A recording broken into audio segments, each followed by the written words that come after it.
the water. Now, I marvel at the fact that in spite of her canyon experience, when a person came up and said, I'm having a canyon experience and can you help me? She immediately set hers to the side and started thinking about his. She didn't say, man, get your own water. I'm going to eat this food and we're going to die. He said, could you get me some water? She said, I'll get the water.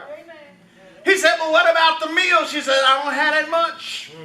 I'm in a canyon experience. I don't have much hope. There's not a lot of hope. It doesn't appear to be in a canyon experience. So what happened is, Elijah tells her, look, I tell you what, go ahead and do as you plan. And make the bread. Because she said, I just got this little cup of oil, this little bit of flour.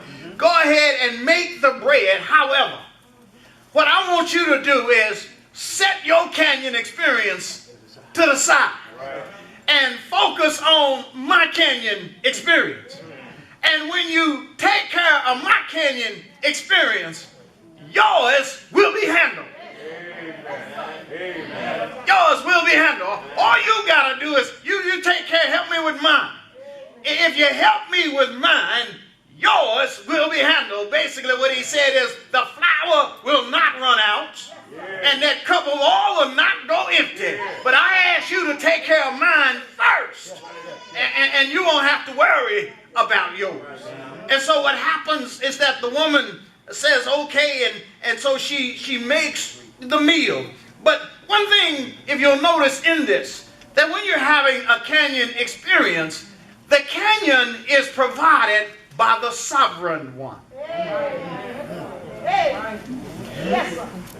It's not the devil tricked you up in there. It's that God has put it there. Yes, sir. Well, if God put me in a canyon experience, why? Whatever God does has great purpose. Amen. Amen. Now, in this particular situation with the woman, when she began to take care of Elijah's needs, God took care of her needs. The canyon experience is designed to help you really see God. In other words, what it does is it magnifies companionship. You say, what do you mean? If you're running out on the wide open space, like a child, you run all over the place. You see a bird, you might chase it this way and chase it that way. I remember going to the fair. I think I told you all about this. And in the fair, the state fair in Oklahoma City, that thing is huge. And at night, you got lights and blingage everywhere. You got the Ferris wheel going over here. You got stuff going over there. You got rides going over. And it's got colors and everything is lit up. And what folks really don't realize is that all of the color scheme for a fair is a stimulant. Amen. Did y'all know that? You say, what? You're going to see a lot of yellow, a lot of red, and even the white lights will have a yellow hinge to them. You will occasionally see blue colors that you see in the daytime. You know what they do? Stimulate appetite and excitement. They want you to do two things. Get excited and leave your money. And get excited and pay $6 for a hot dog. And so it's all a stimulant. It's all set up based on psychological stimulants when you go in order to maximize. Now, so if you're in the wide open and you're just wandering all over the place, you might lose sight of your guardian. I'll say it again. Lose sight of your guardian. But every now and then, when you wander up in a canyon, and there's all kind of creeping things up in the canyon, snakes and all other kind of stuff in a canyon. Guess what you start trying to do? Stay close to your protector as possible. Yes, sir. One thing about canyons is canyons magnify the relationship between you and God. And whenever you're having those canyon experiences, you start trying to cultivate. Pray a little bit, read the Bible a little more, try to get to church on time for a change. You start even stay for a couple of evening services just to add a little extra, little icing on the cake. But you start trying to get closer when you're in a canyon experience. When you're in a canyon experience, you don't feel so big and bad. You feel small and little, and all of a sudden God is great. See, canyon experiences magnify relationship. They magnify that companionship with God. Now, they also, what they do is they bring about, or increase rather, the necessity of faith. Stimulates it. Notice what Elijah said. Fix mine first.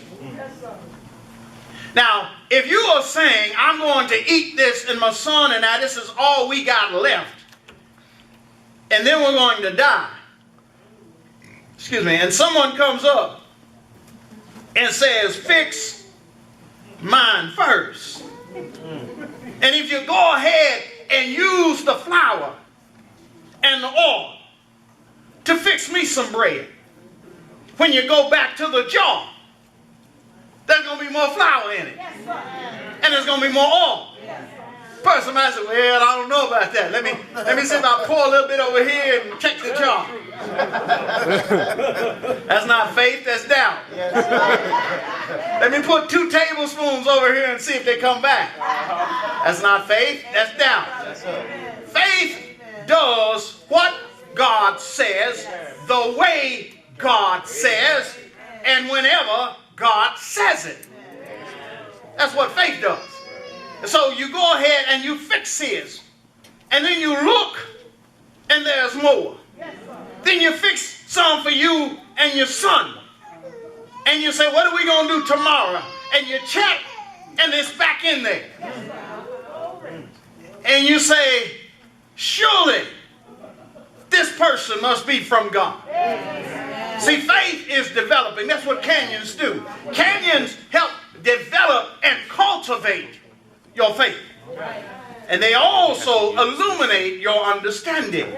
So what happens is that the flour is there and she fixes the meals, and as a result of that illumination of your understanding of God, your hope is magnified. So the canyon experience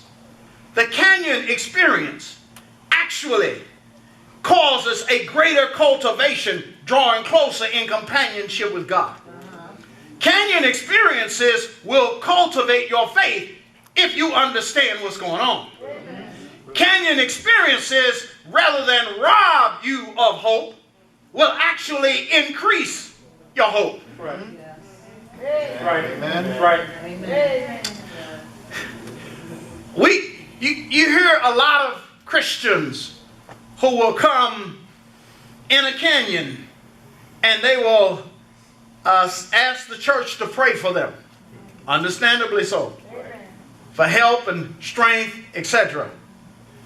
But you never hear any kind of prayer, praise, and thanksgiving. Right. Once they get out. Amen. Right. Yes, sir. Kind of leaves you wondering if they got out. If I don't understand the experience, I may think that I'm out just because I got a raise. And I think I got what I was supposed to get. If I don't understand the experience, then I miss the opportunity to get closer to God, to develop my faith, and increase my hope. Amen. And sometimes what's happening is you'll find yourself actually going in circles. Let's go to another canyon experience. Let's get on the bus. Get on the bus. Move quickly. Quickly. We're going to travel. We got to cross the Jordan. And we're going to actually come to the place where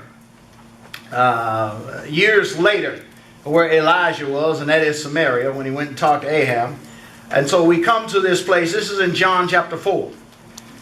Another canyon episode of life. Now, one thing about canyons also is that canyons, when you travel in those canyon experiences, you can pop out into places that are even more difficult or add more difficulty to your travel. In other words, when you are traveling through the canyon, you can come to a place where there's a dead end, or you may travel and come to a place where there's no water. Call those dry places. And so you can have dry places in your canyon travel. In John chapter 4, we come to Samaria. And in Samaria, as we're riding and approaching the scene, I'll talk to you a little bit again on the bus. As we are coming to this Samaria, Jesus and his disciples were passing by. Jesus tells them, I must needs go to Samaria. They say, we're going to get some food, go to get something to eat. And so Jesus comes to the well in Samaria, Jacob's well. And so when he comes to the well, there is a woman there, and she's drawing water, and it's in noon time of the day. That's one of the hottest times. You usually don't go get water at noon, but she's going to get water at a time nobody else would go. And so she's there at the well, and she's drawing to get water, rather. And so Jesus speaks to her, and she says, wait a minute, that's not common or natural for you, being a Jew, to speak to me, a Samaritan woman. Okay? That's not unusual. Let's drop down. Let me read a little bit, and I'm going to show you this. Drop down to about verse 7 in John chapter 4. It says, a woman of Samaria came to draw water. Jesus said to her, give me a drink. For his disciples had gone away into the city to buy food. Then the woman of Samaria said to him, how is it that you, being a Jew, ask a drink from me, a Samaritan woman? The Jews have no dealings with Samaritans. Jesus answered and said to her, if you knew the gift of God, who it is who says to you, give me a drink, you would have asked him, and he would have given you living water. See, when you don't know the experience, you can miss out on a whole lot. It's a good thing Jesus bothered to explain to her what was going on. Otherwise, she'd have missed out on a very special gift. And so Jesus says, only if you knew, you would get more out of this than simply a drink of water. Yes, you're in a situation, you're here getting water, but if you only knew the circumstance that you're in right now, you would be asking me for what I have. The woman said to him, sir, you have nothing to draw with, and the well is deep. Where then do you get that living water? Are you greater than our father Jacob, who gave us the well and drank from it himself, as well as his sons and his livestock? Jesus answered and said to her, whoever drinks of this water will thirst again. But whoever drinks of the water that I shall give him will never thirst. But the water that I shall give him will become in him a fountain of water, springing up unto everlasting life. The woman said to him, sir, give me this water. See, when you're in a dry place, you work up a serious thirst. I'm not talking about H2O kind of thirst, but you work up a serious thirst. Now, as the conversation is going to go, you're going to see that this woman was definitely in a dry place. She not only was in canyon travel, but she was in a dry place. Her troubles were many. Her friends were few. Her shame was high, and her confidence was low. That's a dry place. When you're there, you're in a dry place. When you consider indicators, let me just share with you a few which might help you with some of yours of a dry place, because I'm sure some of you can perhaps identify with her. Here are some dry places that you deal with in this pathway of life. When people love you for only what you can do for them, you're in a dry place. Amen. When old friends don't speak to you, you're in a dry place. When the children you raise blame you for their mistakes, their adulthood failures, you're in a dry place. When you have a house, but the house is not a home, Amen. you're in a dry place. Y'all get that? Y'all understand now when we talk about dry places? And so we have these dry places in the pathway of life. And you could just go on and add to the list, but I think you get the gist. And so here you have this woman. She's definitely in a dry place. She is so ashamed of her life situation that she don't want to be around people and at the same time want to be around people. Because none of us want to be by ourselves. We just don't want grief if that's what comes with being around folk. So we isolate ourselves. You either suffer one pain or the other.